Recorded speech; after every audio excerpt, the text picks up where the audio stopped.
How to know if Instagram account is hacked. Hey everyone, welcome back to the channel. In this video I will guide you on how you can find out if your Instagram account is hacked, so make sure to watch the video till the end.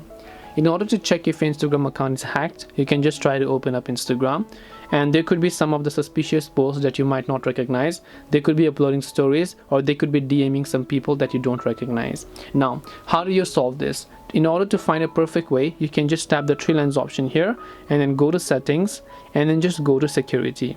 From here you can see login activity. When you go to login activity, here you'll be able to see a list of devices where your Instagram account is logged in and from which location. So here you'll see the device model. So if you don't recognize a certain device from here, you can just tap the three dots option, tap the logout option in order to log out of those devices here by just tapping the OK option. The other thing I recommend you do is simply try to change your password. After you change your password, you can just try to turn on two-factor authentication as well. This way you can know if your Instagram account is hacked or compromised. Hope this video was helpful. If you have any questions, feel free to leave them down. Thank you for watching and see you in the next video.